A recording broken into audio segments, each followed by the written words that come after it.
Hi, എല്ലാവർക്കും നമസ്കാരം. ഇന്ന് നമ്മൾ മുരിങ്ങ ഇല കൊണ്ട് നല്ലൊരു തോരൻ ഉണ്ടാക്കുക. മുരിങ്ങ ഇലയും മുളപ്പിച്ച ചെറുപയറും കൂട്ടിയിട്ടാണ് തോരൻ വെക്കുന്നത്.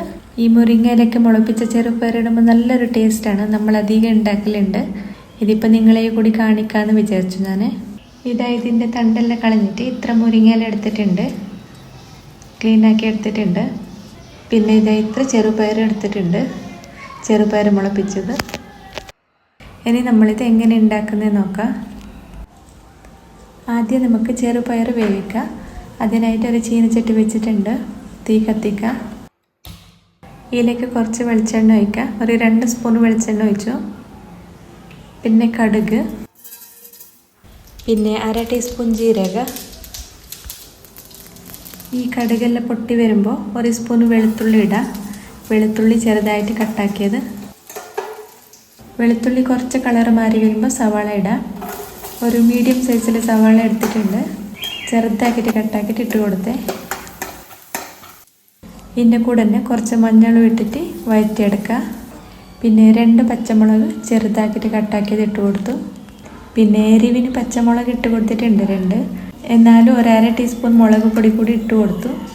ഇനി നമുക്ക് ഈ മുളക് പൊടിയെല്ലാം ഒന്ന് നല്ലോണം മിക്സ് ആക്കിയിട്ട് ചെറുപയർ ഇട്ട് കൊടുക്കുക. ഇതിലേക്ക് 1/2 ടീസ്പൂൺ ഉപ്പിട്ട് കൊടുക്കുക. ഞാനിവിടെ കല്ലുപ്പാണ് ഇട്ടത്. എന്നിട്ട് നല്ലോണം ഒന്ന് മിക്സ് ആക്കിയിട്ട് ഇത് വേവാൻ ആവശ്യമുള്ള വെള്ളം ഒഴിച്ച് കൊടുക്കുക. ഞാനൊരു ചെറിയ ഗ്ലാസ്സിൽ 1/2 ഗ്ലാസ് ഒഴിച്ച് കൊടുത്തു. എന്നിട്ട് ഇത് മൂടി വെക്കുക ഒരു 5 മിനിറ്റ്. ഇനി ഇതൊരു 5 മിനിറ്റ് കഴിയുമ്പോൾ തുറന്ന് നോക്കുക. വെള്ളമെല്ലാം ആറിയിട്ടില്ല, ഉണ്ട്, കുറച്ച് വെള്ളം ഉണ്ട്. ഇതിലേക്ക് നമ്മൾ കഴുകി വെച്ച മുരിങ്ങയില ഇട്ട് കൊടുക്കുക. ഇനിയിപ്പോൾ വെള്ളമൊന്നും ഒഴിക്കണമെന്നില്ല, ഇല്ല, വെള്ളത്തിൽ തന്നെ അത് വെന്തോളും. മുരിങ്ങയില അധികം വേവാനില്ലല്ലോ, കുറച്ച് വെന്താൽ മതിയല്ലോ. മുരിങ്ങയില ഇട്ടിട്ട് മൂടി വെക്കുക. ഇടയ്ക്കൊന്ന് തുറന്നിട്ട് കുറച്ച് തേങ്ങ ചിരകിയത് കൂടി ഇട്ട് കൊടുക്കുന്നുണ്ട്.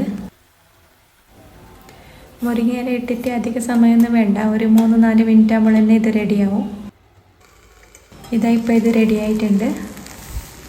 ഇത് നല്ല ടേസ്റ്റ് ഉണ്ടാകുന്നു, അതേപോലെ ഹെൽത്തിയുമാണ്. എല്ലാവരും ഒന്ന് ട്രൈ ചെയ്ത് നോക്കൂ. മുരിങ്ങയില കഴിക്കാത്ത ആൾക്കാരുണ്ടെങ്കിൽ കൂടി ഇങ്ങനെ ഉണ്ടാക്കി കൊടുത്താൽ കഴിക്കും.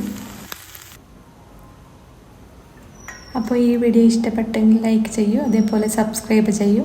ബൈ.